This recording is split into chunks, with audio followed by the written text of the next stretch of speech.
Dominique Ozel est directeur des éditions Priva. Il a occupé les postes de conservateur de la Cinémathèque de Toulouse et directeur littéraire chez Milan. Samedi 25 avril 2026, la librairie Ombre Blanche recevait Dominique Ozel à l'occasion de la parution de L'amour est une fête, selon Renoir, aux éditions Atelier HD. Dans ce récit romanesque doublé d'une enquête historique, l'auteur raconte l'histoire de la création du tableau hors norme d'Auguste Renoir, le bal du moulin de la Galette, il y a 150 ans. La rencontre était menée par Brice Torresillas. Bonne écoute.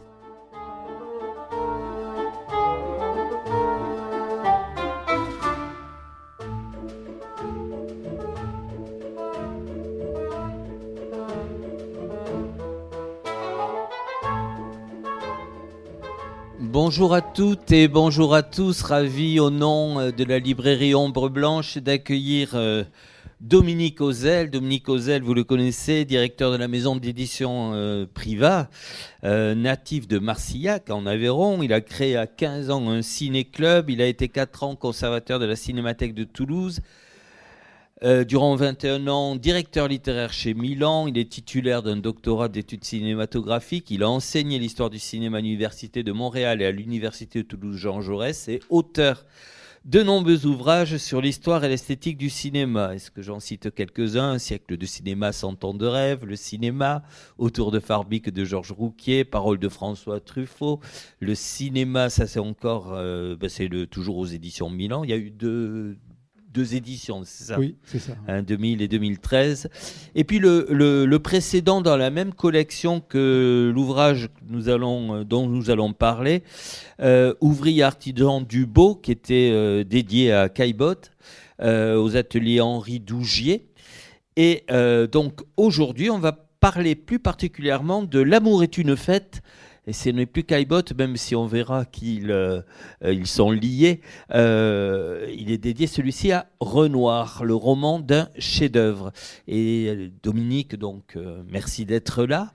Et vous aviez l'intention de faire circuler des documents. Oui, éventuellement, un tirage du tableau. Alors, ça n'est qu'une photocopie de piètre qualité. Oui, parce que... Voilà, que les personnes qui vont nous écouter parler, même si on connaît ce tableau, parce qu'il est un peu mythique, c'est un des tableaux les plus connus de Renoir, avant à fait. Sous les yeux, mais je pense que j'ai pas imprimé assez de feuilles. Je pensais pas qu'un samedi après-midi de vacances, il y aurait autant de monde. Merci d'être là. Et merci à la librairie Ombre Blanche de nous accueillir. Et aujourd'hui, c'est la journée des librairies indépendantes. Et oui, ce qui correspond à la Saint Jordi chez les Catalans. Voilà. Une rose et un livre. Exactement, voilà. Donc on est dans une librairie indépendante et ça fait du bien. Bonne fête. Bonne fête. Donc vous l'avez compris, c'est un livre sur un tableau, le tableau de Renoir, le fameux bal du moulin de la Galette. Mais avant d'aborder le tableau, moi j'aimerais bien que vous me parliez de l'éditeur et de cette collection. Comment ça s'est passé? Est-ce qu'ils sont venus à vous pour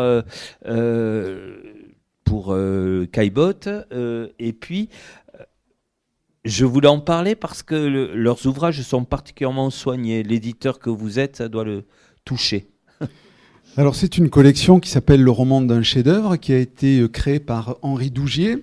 Alors Henri Dougier, c'était le créateur des éditions Autrement, qui avait publié Inconnu à cette adresse et plein de beaux livres. Et il a vendu il y a plusieurs années cette maison d'édition à Flammarion. Et puis il s'est dit, je vais prendre ma retraite. Et puis quand on aime le livre, on se dit non, je ne peux pas prendre ma retraite.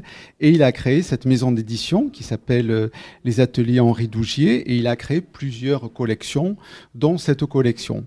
Et il y a quelques années, j'avais vu à la librairie Ombre Blanche, justement, le roman d'un chef-d'œuvre dédié à Edward Hopper et un tableau d'Edward Hopper.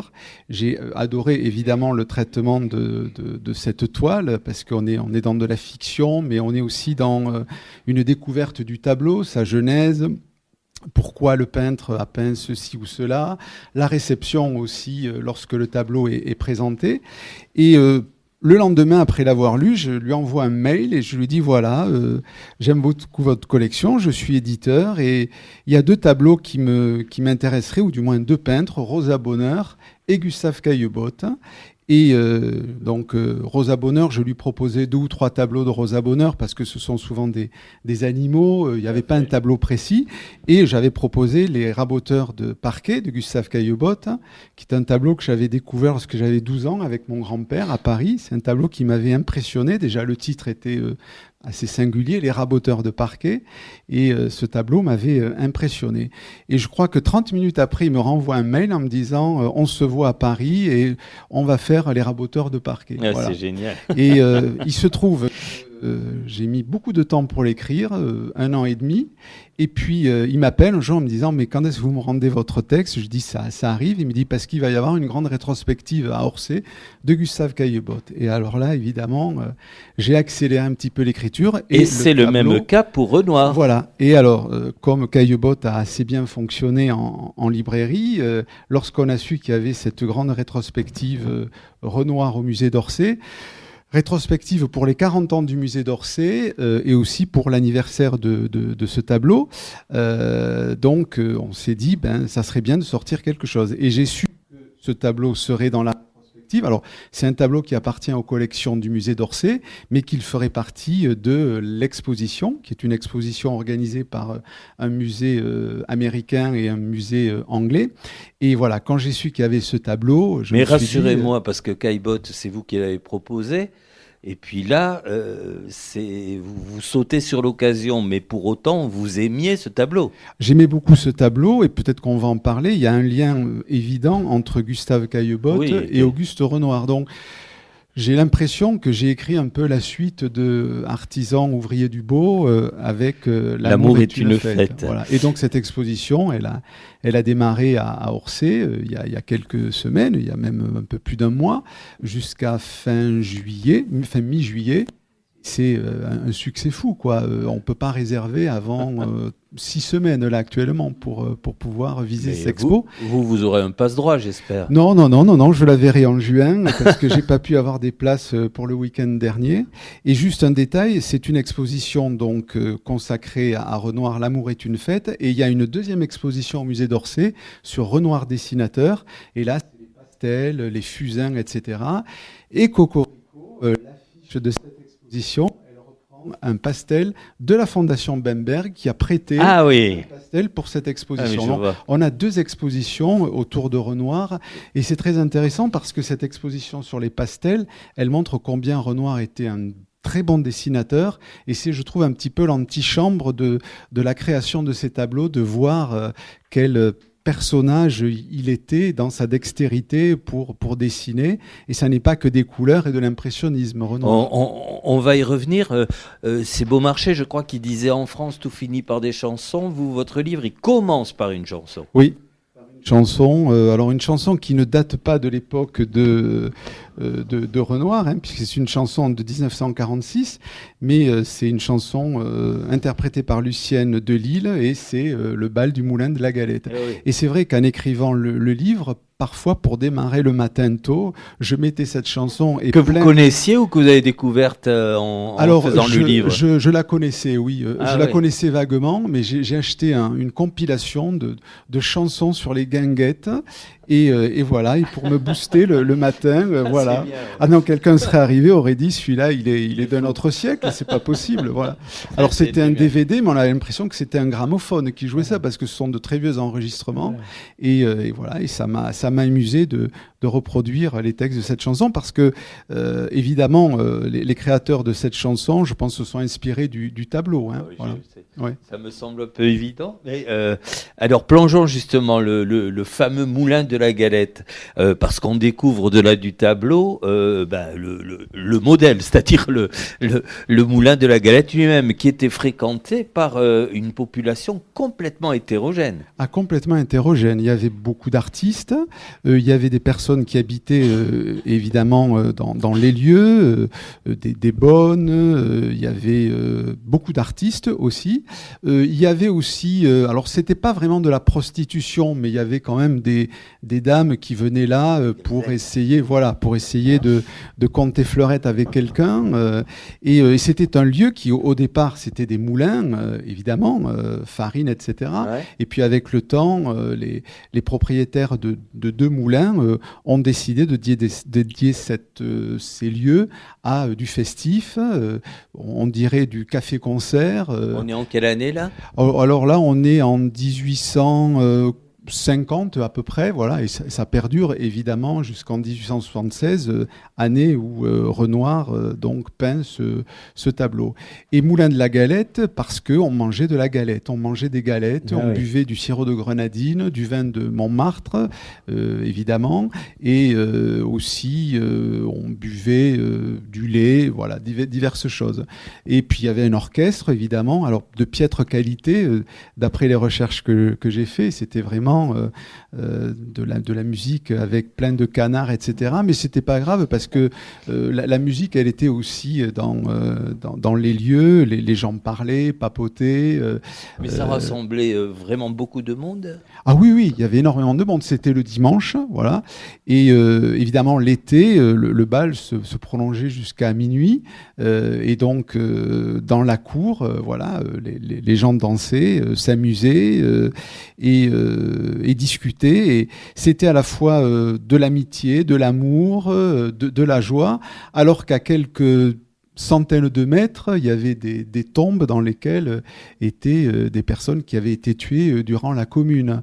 Donc c'est intéressant de voir que Auguste Renoir, et c'est vrai qu'on dit que c'était le peintre du bonheur, oui, a voulu figer un moment joyeux, alors que l'époque était pas forcément vraiment joyeuse, puisque dans ce quartier, il y avait des mères qui n'arrivaient même pas à nourrir leurs enfants. Hein. D'ailleurs, ça veut dire qu'il enjolive la réalité. Alors, il veut créer une parenthèse enchantée, celle d'un dimanche où tout va bien, où la lumière traverse les feuilles d'acacia, où tout le monde est en parfaite harmonie, qu'on soit bourgeois, issu du peuple, et voilà, c'est une parenthèse enchantée, comme il le fera sur d'autres tableaux également. Pardon, je me permets d'insister, ces parenthèses enchantées, elles existaient malgré tout ? Ah oui. Ou c'est lui qui Non, elles existaient. Lui, il n'a pas voulu, contrairement à d'autres peintres impressionnistes, montrer un côté un petit peu Zola de l'époque, hein, ou même un Paris qui changeait, le Paris d'Haussmann, comme le fera Caillebotte. Lui, c'est toujours quelque chose peu en dehors du monde actuel. Pour autant, si je vous ai bien lu, vous parlez de naturalisme à son endroit. Ah oui. Au début de sa carrière, il y avait un côté naturalisme, mais je dirais un naturalisme positif, pas quelque chose qui montre la tristesse, comme Degas, par exemple. Lorsque Degas, il peint les repasseuses, voilà, on sent qu'elles sont épuisées par leur travail. Il y en a une qui boit à la bouteille, donc ça montre que cet alcoolisme était lié à un besoin de boire et de changer son quotidien par la boisson. Lui, non, absolument pas. Il le fera pas non plus dans d'autres tableaux. Voilà, pour lui, c'est des moments qui sont des moments privilégiés. Est-ce que c'est dû à cela, le procès en mièvrerie qu'on lui fait régulièrement ? Ah oui. Alors, ce qui est intéressant, lorsqu'on tape Renoir sur Internet et objet de Renoir, alors là, vous avez tout. Hein. Vous avez les tote bags, les mugs, les calendriers des PTT. C'est une star. C'est une star, mais ça l'a un petit peu défavorisé et dévalorisé, parce que c'est devenu un artiste qu'on ne regardait plus tellement qu'on l'avait vu. Voilà. Ouais. Donc il y a eu un petit peu de disgrâce. Alors sa cote, évidemment, en tant que peintre, était toujours très très haute, mais voilà, c'était pas un peintre qui était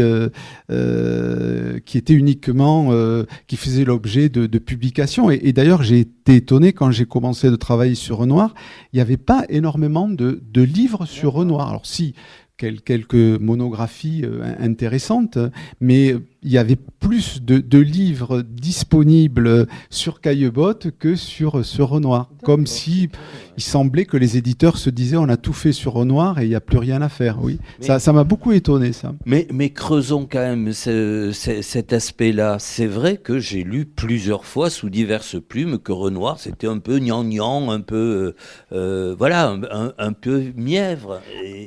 Oui, oui, c'est une vision que vous n'adoptez pas, vous. Ah non, que je n'adopte pas. Et puis, je pense que cette exposition... Alors, l'exposition de remettre les pendules à l'heure. Voilà, l'exposition de Caillebotte, elle a permis de faire découvrir Caillebotte auprès d'un large public. Et je pense que ces deux expositions, elles permettent de faire redécouvrir Renoir tel qu'il était, c'est-à-dire un personnage qui avait évidemment une technique particulière, une vie exceptionnelle, entièrement dédiée à la peinture jusqu'à ses derniers jours. Vous faites, il y a une scène saisissante quand il est très reconnu et il se rend au Louvre. Voilà, il se rend au Louvre. Alors ça, c'est pas quelque chose que j'ai inventé. Après, j'ai imaginé des choses, mais on en reparlera. Oui. Dites-moi le métro. À la fin de sa vie, voilà, à la fin de sa vie, alors qu'il est à quelques mois de décéder, le Louvre qui vient de réouvrir après la guerre, justement, un peu pour montrer que,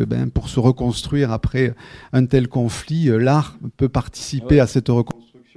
On l'invite et on expose un de ses tableaux qui est un portrait d'une femme, peu importe qui, et ça sera le premier artiste qui sera exposé de son vivant au Louvre. Voilà. Donc je sais qu'il est allé au Louvre et alors après j'ai imaginé comment ça se passait et comment il découvrait toutes ces choses et surtout comment il revoyait tous ces tableaux qu'il avait inspirés, Titien, Véronèse, etc., pour qui, lui, être artiste, ça n'était jamais terminé parce que jamais on ne pouvait atteindre une telle technique, une telle beauté. Voilà. Mais dites-moi, alors vous avez trop dit, là, vous avez inventé des choses ?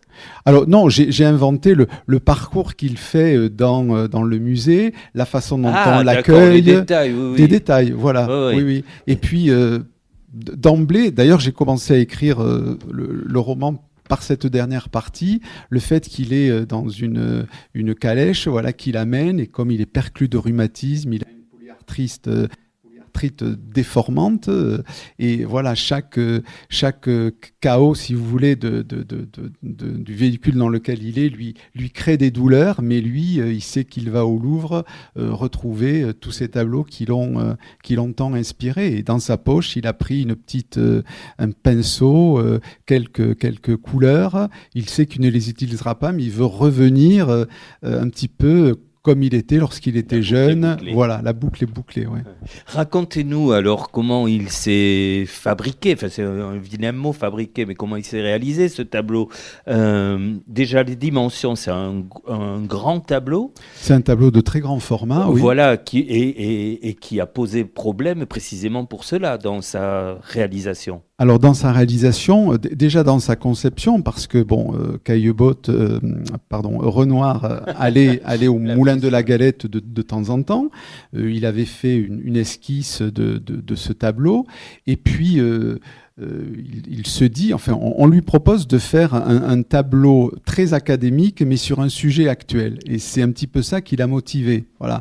Il s'est dit, si j'ai comme sujet le Moulin de la Galette, il faudra que je peigne, comme on dit, sur place, si vous voulez, sur le sujet, sur le motif, pardon. Mais je pourrais pas tout faire sur le motif. Il faudra que j'ai un atelier qui soit pas trop loin, parce que si la toile, elle a des dimensions généreuses, ça sera compliqué. Donc, grâce à un tableau qui lui rapporte pas mal d'argent, il va pouvoir il va pouvoir louer un atelier non loin de là, dans lequel il peindra aussi La Balançoire, qui est un tableau un petit peu similaire à celui-là, parce que l'une des sœurs qui sont sur le tableau, c'est l'une des héroïnes de La Balançoire.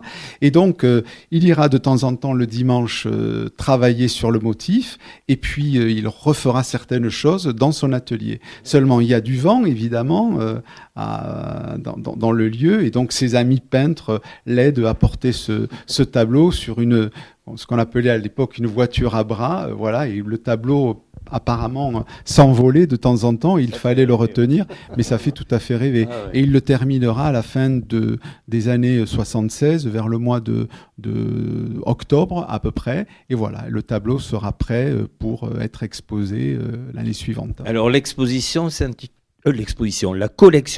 s'intitule Le roman d'un chef-d'œuvre. En quelques mots, pourquoi c'est un chef-d'œuvre, ce tableau ? Alors déjà la collection s'appelle Le roman d'un chef-d'œuvre. Donc dans cette collection il y a divers artistes. Nicolas de Staël a fait l'objet d'un tableau. Alors on n'est pas dans quelque chose de figuratif. Il y a aussi quelque chose, alors qui n'est pas un tableau, mais qui est une sculpture de Camille Claudel. Là va sortir en septembre Le Facteur Cheval. Je trouve que c'est une super idée de dédier à cette collection quelque chose qui est de ce qu'on appelle l'arte povera. Voilà. Donc un chef-d'œuvre, c'est très suggestif, subjectif. On est totalement. Mais là, on est dans un chef-d'œuvre parce que c'est un chef-d'œuvre qui a marqué l'histoire de l'impressionnisme. Qui est un tableau mondialement connu. Si vous allez, alors peut-être pas pour cette exposition, mais si vous étiez venu il y a quelques mois dans la galerie des impressionnismes à Orsay où est exposé ce tableau, vous avez des Japonais qui se prennent en selfie devant ce tableau, comme s'ils étaient devant, alors la Joconde, évidemment, il y a des selfies, mais comme s'ils étaient devant la Tour Eiffel. Donc pour eux, ça représente un morceau de France. Voilà. Ouais. Donc voilà. Et puis, je pense que c'est un chef-d'œuvre parce que lorsqu'on est devant ce tableau, on a des frissons. On entend de la musique, on a l'impression que des choses bougent, que la lumière balaye, je dirais, l'intégralité de la toile.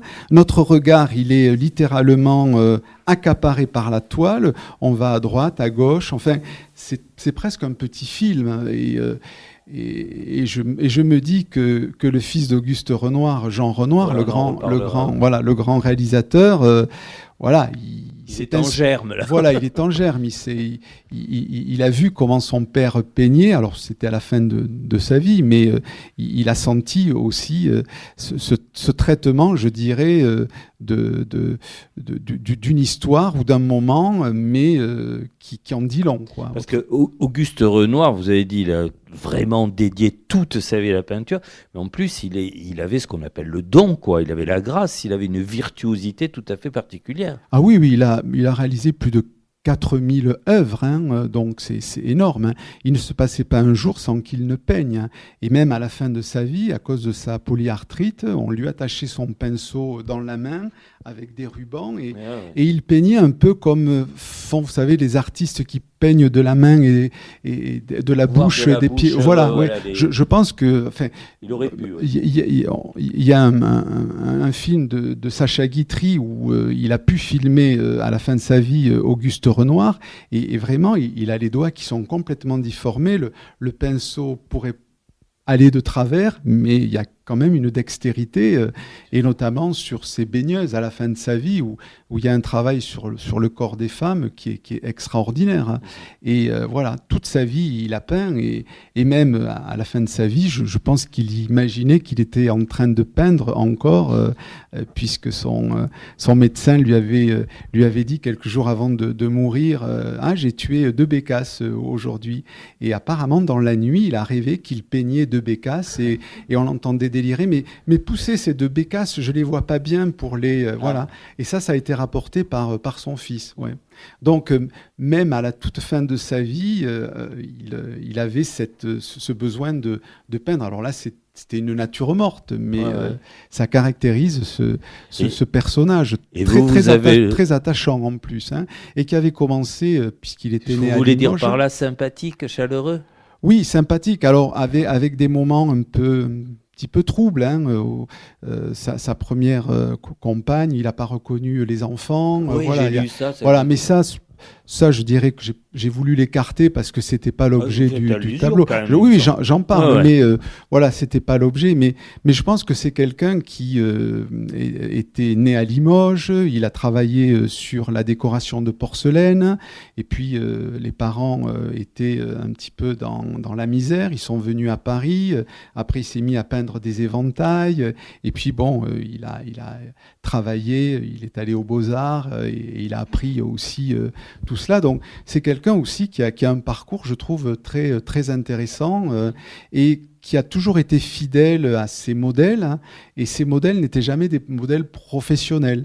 C'était des gens comme ça qu'il rencontrait. Alors après, certaines de ses compagnes sont venues, c'est des modèles attitrés.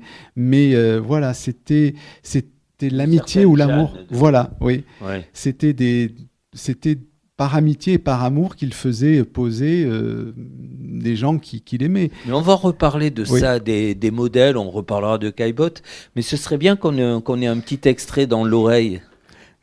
Alors peut-être la description.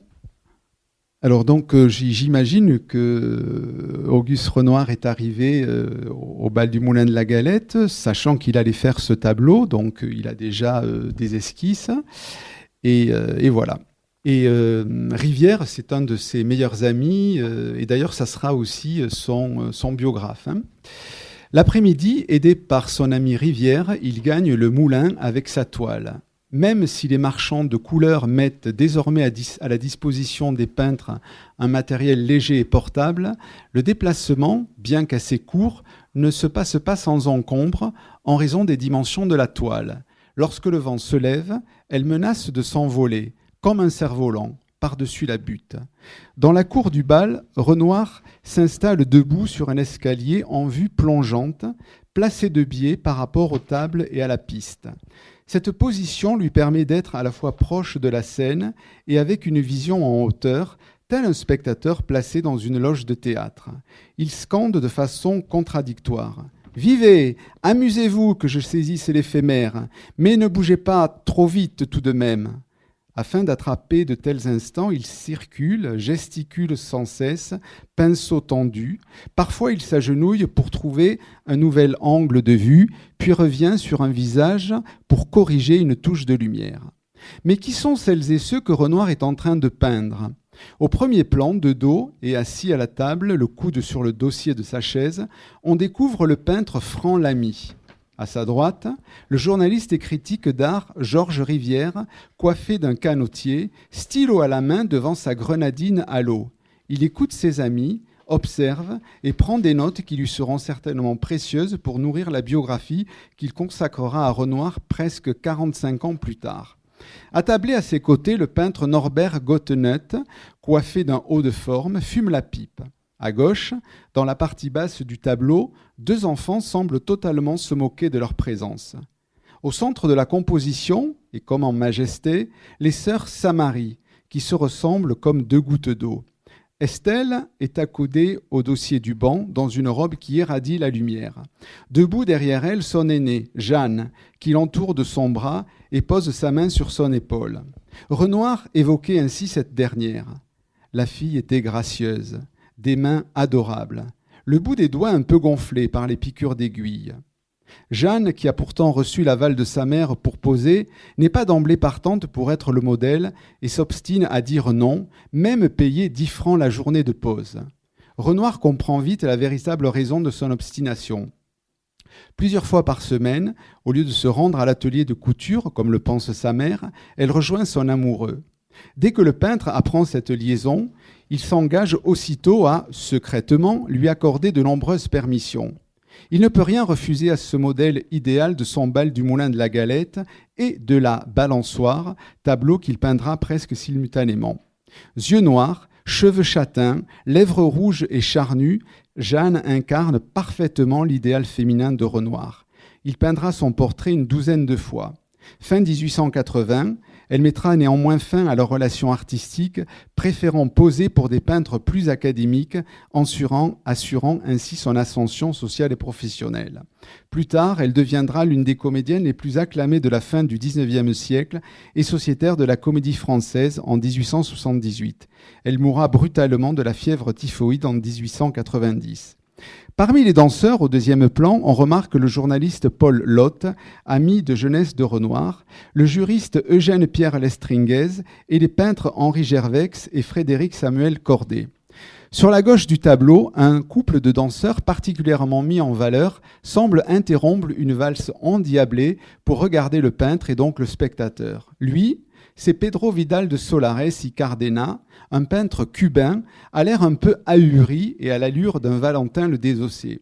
Si les hommes gardent leur chapeau, canotier ou haut de forme, même pour danser, lui est coiffé d'un chapeau mou à large bord. Ce détail détonne, mais il permet sans doute d'afficher son statut contestataire et révolutionnaire d'artiste bohème. Elle, c'est Marguerite Legrand, Margot pour les intimes, dont le jupon noir tranche littéralement avec sa robe de couleur rose pastel. Margot est une jeune faubourienne du genre canaille, insouciante et exubérante. Comme le peintre cubain veut devenir un vrai Parisien, elle lui donne des cours d'argot. Renoir aura beaucoup de difficultés à la faire poser et s'énervera souvent sur son manque de ponctualité et sa folle répartie. Mais il aime sa vitalité, son exubérance et son physique atypique.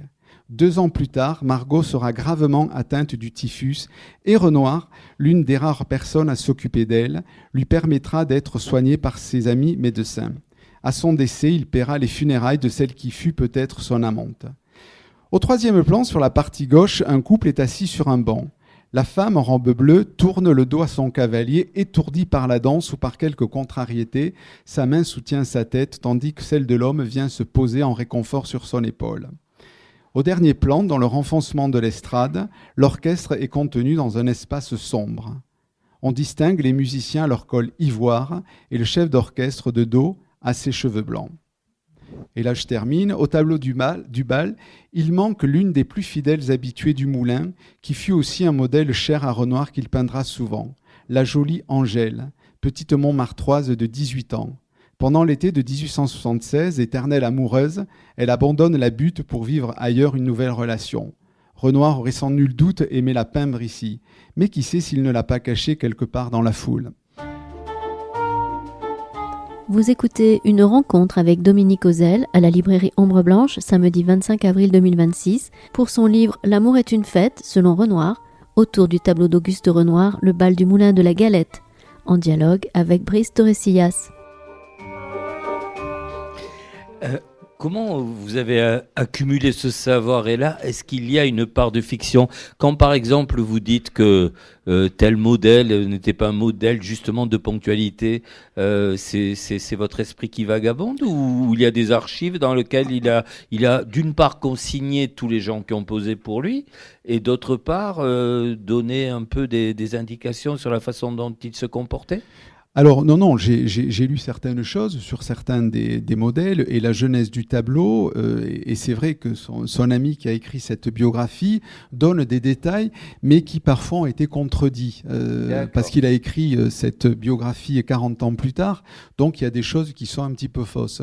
Mais j'imagine que cette jeune fille aurait pu être là, mais elle n'était pas là. Mais j'avais envie de rajouter quelqu'un d'inconnu dans ce tableau. Autres, c'est vous donner des précisions. Ça donne de la chair au livre, d'ailleurs. Oui, et c'est ce que je vous disais. Voilà, les amis et les amantes de Renoir ont figuré un peu dans cette œuvre, comme pour des cinéastes aussi qui ont fait tourner leurs amis ou leurs conquêtes. Et vous commencez par Franck Lamy, qui est quelqu'un qu'on voit plusieurs fois dans le livre. En quelques mots, c'était...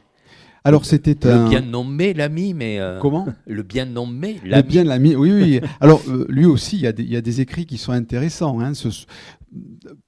Tous les amis ont eu envie d'écrire sur Renoir, de donner des détails. Il y a des lettres aussi que j'ai pu lire et qui donnent justement un éclairage sur ce Renoir qui était un Renoir aimable, toujours là, prêt à aider, justement dans ce paysage, si vous voulez, de joie. Je vous le disais, des mamans n'arrivaient pas à nourrir leurs enfants, et Renoir, pendant qu'il peignait le tableau, aura envie de créer un pouponat, une sorte de dispensaire pour justement secourir des enfants ayant de graves problèmes de santé.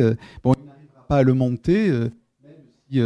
Un artiste qui s'appelle Coquelin sera là pour faire un grand spectacle. Il a joué Cyrano de Bergerac. Exactement, voilà. Mais il va énormément aider ses enfants et il ira souvent dans les maisons, passer du temps avec les gens. C'est pas quelqu'un qui peint comme ça esthétiquement les choses, et derrière ces visages heureux, il sait la détresse. Voilà, oui. On a décrit tout à l'heure dans la scène finale notamment le Renoir reconnu, le Renoir établi, mais ça a été difficile de s'imposer. Il y a l'impressionnisme qui était mal accepté. Vous dites que Jeanne préfère poser pour des peintres académiques pour des sous, quoi. Racontez-nous un peu cet aspect-là du problème du tableau. Alors déjà, les impressionnistes n'étaient pas des artistes qui étaient reconnus. Il y aura plusieurs expositions et l'année suivante la création de ce tableau, il y aura la 3e exposition impressionniste. Alors c'était des expositions ventes, évidemment, hein, comme la plupart des expositions. Exposition qui sera organisée par Caillebotte, parce que Caillebotte a été un ami des impressionnistes, a acheté certaines de leurs œuvres bien au-delà de leur valeur, leur payer aussi de la peinture, leurs ateliers, etc. Et il va monter... Pardon, par altruisme ou parce qu'il se disait qu'un jour il s'y retrouverait? Alors, par amitié, par altruisme et sachant la qualité de ces tableaux. D'accord. Voilà. Et d'ailleurs, la plupart des tableaux qui sont exposés à Orsay viennent du legs Caillebotte. Alors là, il faut...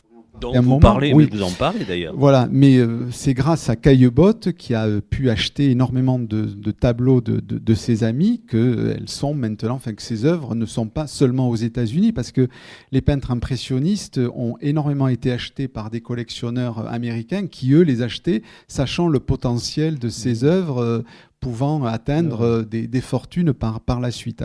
Et donc, Caillebotte, lors de la 3e exposition, va acheter ce tableau qui ne trouve pas acquéreur et en achètera d'autres, évidemment. Et ça sera un de ses tableaux préférés, Gustave Caillebotte. Et d'ailleurs, l'année suivante, Caillebotte va faire un autoportrait de lui dans lequel il se peint face à un miroir derrière ce tableau. Et ce tableau sur l'œuvre de Caillebotte est à l'envers puisque Caillebotte peint devant un miroir.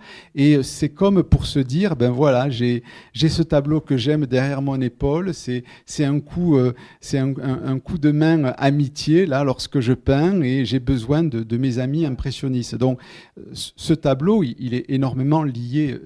Je trouve, à Caillebotte, bien évidemment. Ouais. Et alors, j'imagine sa présentation lors de l'exposition impressionniste dans le roman où Renoir est là. Alors, Caillebotte est décédé depuis un moment. Et il est l'exécuteur testamentaire, Renoir. Renoir était l'exécuteur testamentaire, oui, de Caillebotte. Mais j'imagine, lors de cette exposition, et ensuite, lorsque le tableau va être présenté donc dans un musée parisien, tous les colibés qui vont entendre, etc. Voilà, bon, ça, je pense que j'ai inventé des choses, mais je pense que les gens se moquaient de ce tableau, ne comprenant pas pourquoi ce tableau mais après, arrivait... de son vivant, puisque, encore une fois, la scène finale montre qu'il est accepté, ça y est, il a réussi, il fait l'unanimité ou pas? Ah ben, normalement, le Caillebotte, c'était plus de 70 tableaux, et l'État n'en acceptera qu'une bonne trentaine, trouvant les autres pas assez académiques, pas assez à la hauteur. Et alors, ce qui est amusant, c'est que ce tableau sera accepté dans le legs parce qu'il y a un des personnages qui fait partie de l'Académie des Beaux-Arts qui est figuré là-dessus, et donc par un curieux hasard de sa présence sur le tableau, on le considère quand même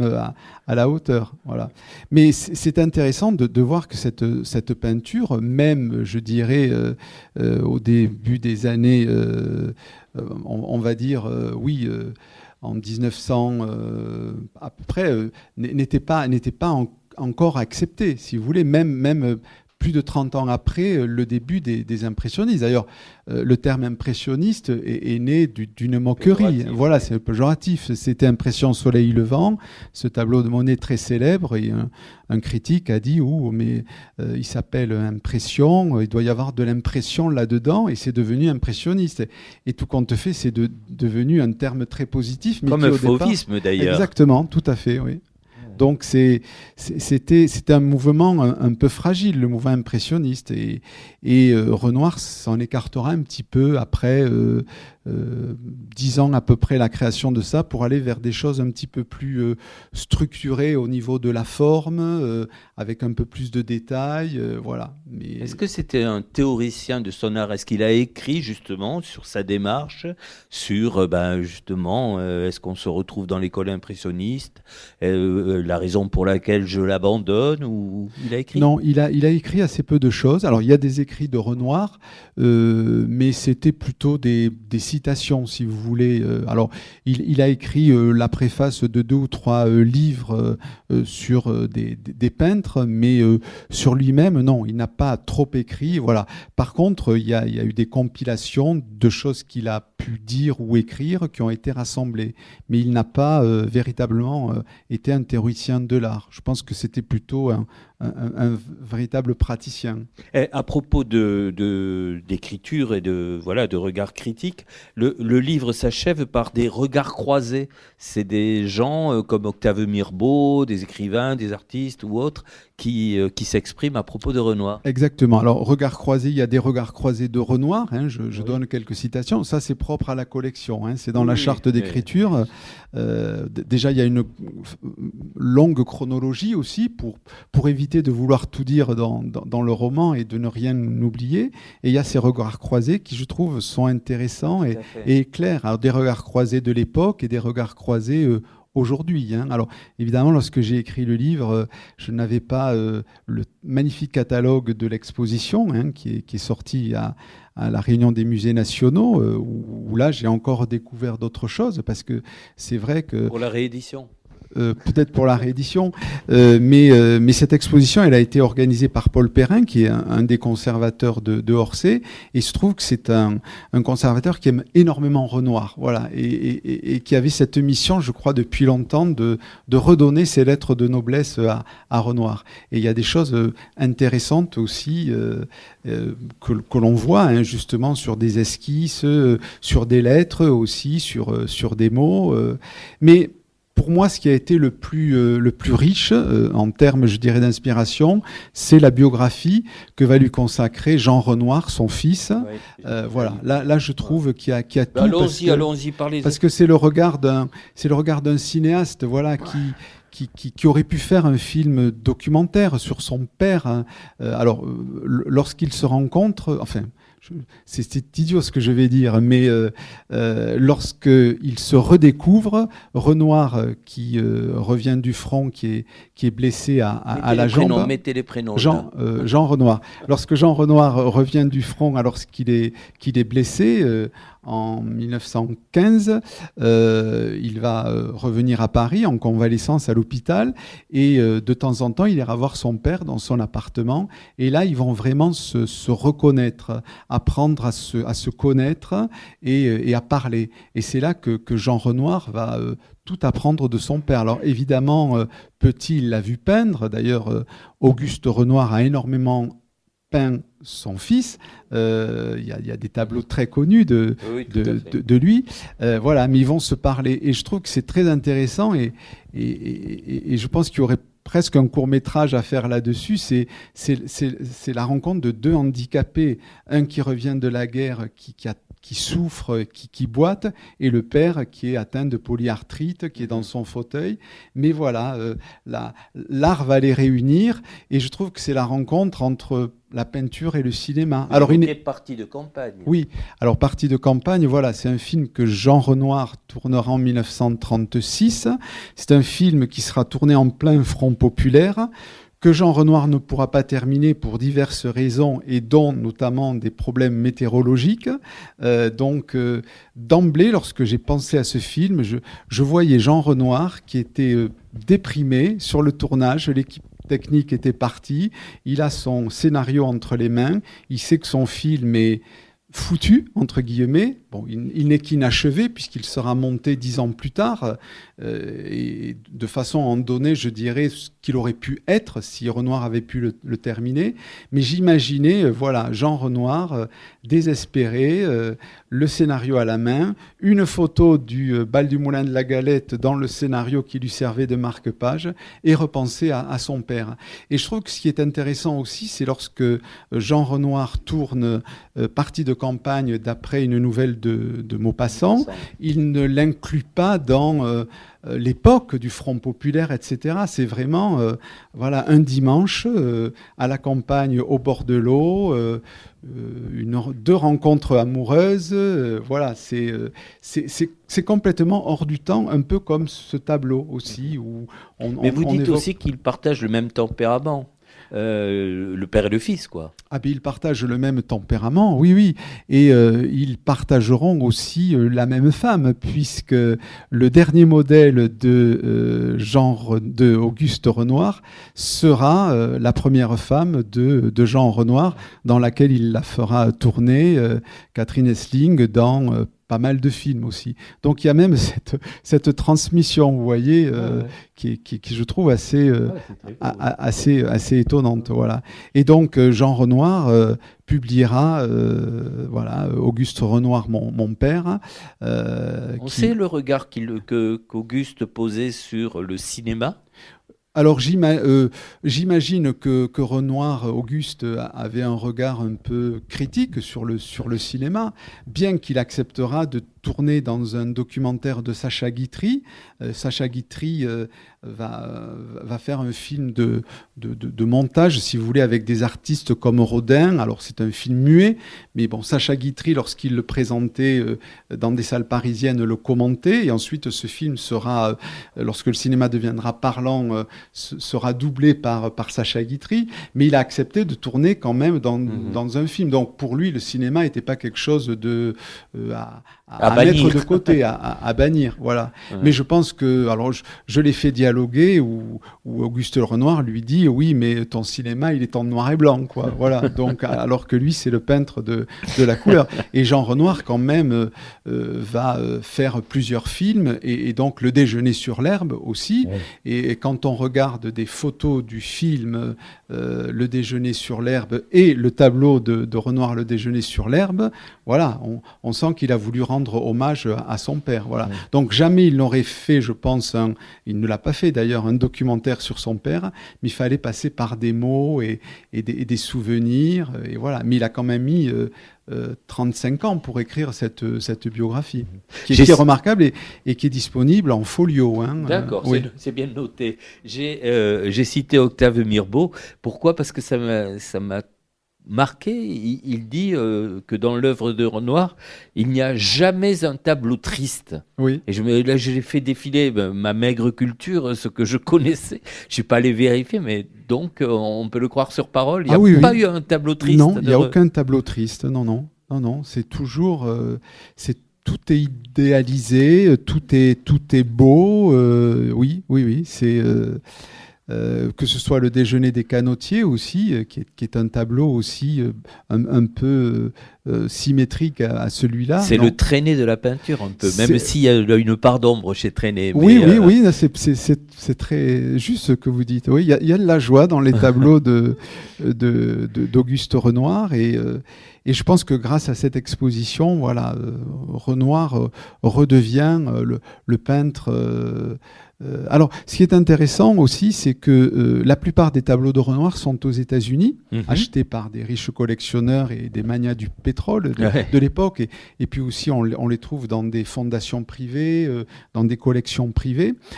Mais la plupart des tableaux de Renoir qui sont aux États-Unis, c'est plutôt la deuxième et la troisième période de Renoir. D'accord. Et en fait, la collection du musée d'Orsay, c'est vraiment toutes les périodes de Renoir. Donc, quoi la deuxième et troisième ? Alors, un peu plus d'académisme après l'impressionnisme. Voilà, un peu plus d'académisme. Mais la troisième, c'est quoi ? C'est encore plus de l'académisme et c'est sa période des grandes baigneuses, etc. Ah oui, d'accord. Oui, voilà, lorsqu'il habitait à Cagnes-sur-Mer, puisqu'il a fini ses jours là-bas pour justement avoir plus de lumière et plus de chaleur, souffrant énormément. Mais c'est quand même au musée d'Orsay où on a vraiment l'ensemble de son œuvre, hein, des tout débuts jusqu'à la fin. Là aussi, il y a une confidence je me suis dit, mais bon sang, mais c'est bien sûr, c'est qu'on établit, ou vous établissez, je ne sais plus honnêtement, la filiation entre Renoir et comme père, on va les peintres du XVIIIe siècle. Tout à effectivement, fait. Fragonard, Watteau, voilà. Il y a un lien qui... Voilà, c'est ce qu'on appelait les fêtes galantes, si vous voulez. Hein, ou l'Escarpolette, tous ces tableaux, c'est le plaisir. Voilà, c'est le plaisir dans tout ce qu'il a d'éphémère, mais de magnifique et de beau. Voilà.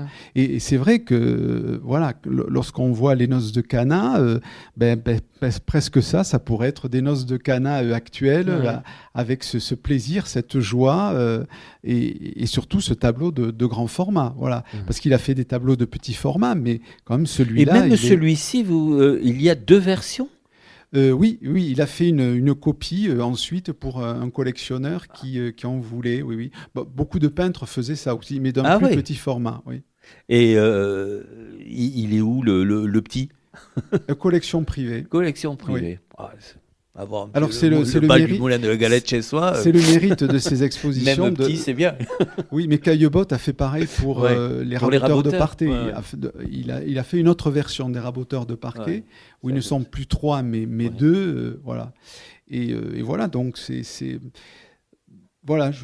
Et puis je trouve qu'en cette période un peu, enfin pas un peu, mais assez triste, assez anxiogène, aller voir une telle exposition et se plonger dans ces tableaux, c'est des bouffées d'air pur. Oui. Ça redonne le moral.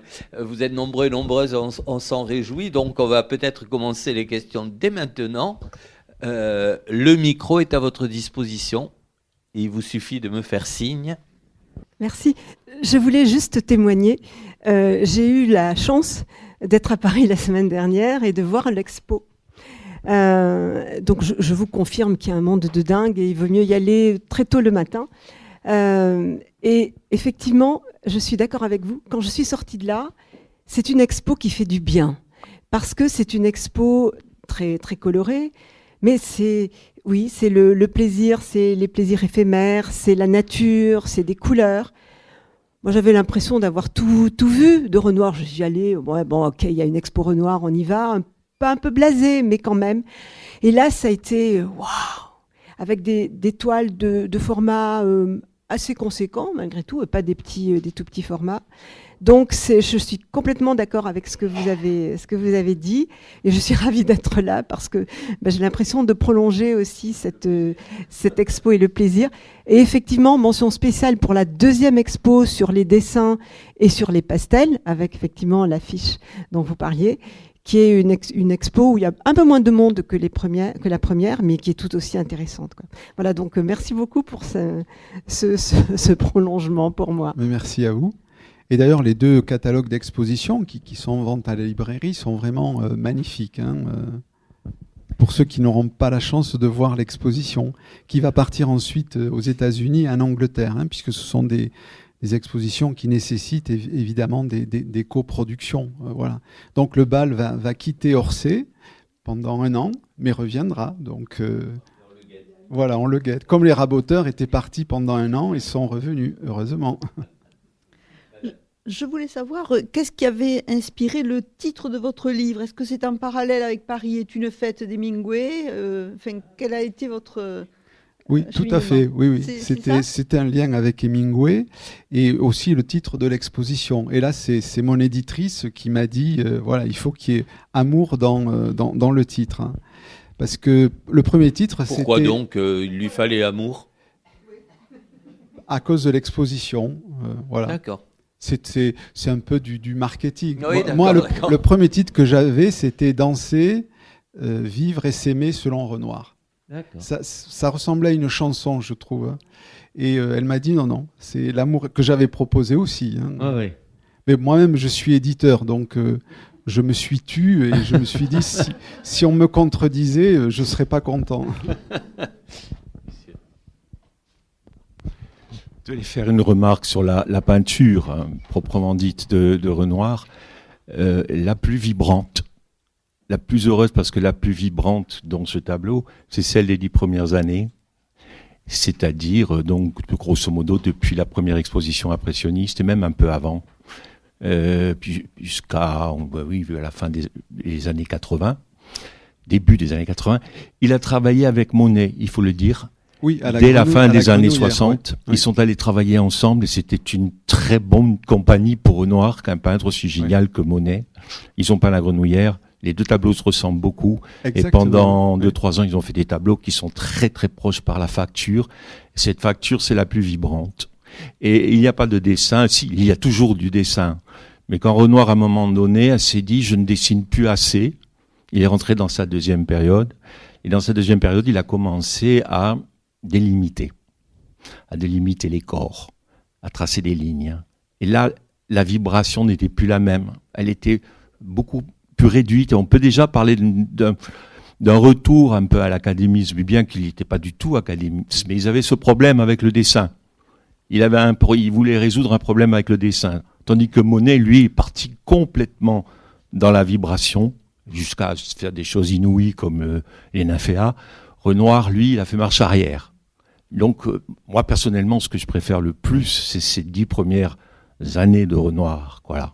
Mais alors, bon, on se connaît avec Jean-Jacques, qui est un artiste, qui est peintre, et c'est vrai que les 2 tableaux de la Grenouillère, si on ne donne pas la légende, on se demande lequel a peint lequel, quoi. Et ce qui est intéressant, c'est cette vibration sur l'eau, ces ondes-là sur l'eau, c'est magnifique, voilà. Et c'est un petit peu de là que sont partis aussi ces impressionnistes.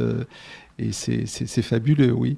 Mais c'est vrai que quand on est face à ce tableau, parce que le souci, c'est que ce tableau a tellement été illustré et fait l'objet de reproduction qu'il faudrait vraiment le voir. Il y aurait presque une obligation de le voir en vrai pour sentir ces espèces d'impact lumineux, comme une boule à facettes dans une discothèque. On a vraiment l'impression que ça bouge, c'est hallucinant, voilà. Et chose que je n'ai pas dit, parce que j'ai dit que lorsque j'avais commencé le caillebotte, je me rappelais du tableau que j'avais vu avec mon grand-père. Ma grand-mère, dans sa cuisine, elle avait découpé les deux jeunes filles qui sont sur le tableau, qui étaient dans la cuisine. Alors, voilà. C'était prédestiné. Donc, c'était prédestiné. Je cherche quelle pouviez pas troisième faire chose autrement. familiale pour... Oui, voilà, c'est ça. Oui. Il va falloir regarder les couvercles de boîtes de chocolat aussi. Souvent, il y avait des tableaux. Oui. Faites attention. Et le calendrier des PTT aussi. C'est vrai aussi, oui. Mais on peut découvrir la musique classique avec les attentes musicales au téléphone aussi. Les 4 saisons de Vivaldi, c'est... Mais ce que disait monsieur sur et ce que vous disiez vous sur l'académisme, j'ai pensé peut-être à tort à Derain aussi, qui est passé, je parlais de fauvisme, qui est devenu, qui a fait marche arrière pour reprendre votre expression. Bah écoutez, vu le nombre de dédicaces que vous allez faire, Dominique, on peut peut-être s'en tenir là, à moins que vous nous offriez une petite lecture finale. Alors je ne sais pas dans quoi puiser. Mais voilà, j'ai envie de parler de Jean Renoir quand même, parce que... Voilà, parce qu'il le vaut bien. Voilà, exactement, oui. Donc voilà, j'imagine que Jean Renoir est sur le tournage arrêté de Partis de campagne en 1936. Et voilà ce que j'imagine. Alors, c'est au milieu du récit. Hein. Le scénario de Partis de campagne est posé sur le banc. Jean Renoir n'ose plus l'ouvrir. Il voulait que les images de son film puisent dans la lumière et les couleurs des tableaux de son père. Du bal du Moulin de la Galette en particulier. D'ailleurs, les vêtements que portent les acteurs rappellent ceux des sujets de la toile. Pour peindre son bal, Auguste Renoir avait sciemment mis de côté la pauvreté, le dénuement des gens après l'insurrection de la Commune de Paris, 5 ans plus tôt, et la vie misérable de ses modèles, pour raconter une autre histoire. Dans son film, Jean Renoir a lui aussi souhaité ne faire aucune allusion au Front populaire, aux congés payés, à l'actualité du moment, pour inscrire sa création hors du temps et lui donner une universalité. Et soudain, les paroles d'une chanson lui viennent en tête. Quand nous chanterons le temps des cerises, et gai rossignol et merle moqueur seront tous en fête. Les belles auront la folie en tête, et les amoureux du soleil au cœur. Quand nous chanterons le temps des cerises, sifflera bien mieux le merle moqueur. Le temps des cerises, devenu l'hymne de la commune, parle de ce nouvel espoir avec le retour du printemps, des paroles prophétiques incarnées dans l'œuvre du bal et qui annoncent un renouveau et une douceur de vivre. Dans son tableau, Auguste Renoir oublie l'histoire pour raconter une autre histoire, celle d'une revanche sur le passé, un monde où tous les jours seraient de beaux dimanches après-midi, où des hommes et des femmes aux tenues parfois raffinées dansent, discutent et boivent un verre, une foule joyeuse qui vibre sous la lumière du soleil. Et Jean Renoir, avec sa caméra, a tenté de faire la même chose, en gardant à l'esprit cette phrase tant de fois entendue « Il faut peindre vite, sinon la lumière change ». Mais le film ne sera jamais terminé par Jean. Quelque chose de suspendu, d'interrompu, comme un dimanche d'été qui s'achève par anticipation à la mi-journée, comme un amour qui n'a pas eu le temps d'éclore, une lumière qui vacille avant le soir. Son bal à lui, en quelque sorte, mais un petit bal perdu. Plus tard, le cinéaste écrira sur son père pour évoquer son rire, ses colères, ses douleurs dans les mains, sa tendresse silencieuse, ses amis et les femmes de sa vie. Un livre écrit avec instinct et amour. Un cinéaste parlant d'un peintre, mais surtout un fils parlant de son père, un artiste, un philosophe du bonheur à l'esprit paysan, un homme peu enclin à prendre parti sur les sujets politiques, avec un regard attendri sur le monde populaire et se moquant de l'époque moderne, un homme que la peinture occupait entièrement. Bravo et merci. Merci Dominique.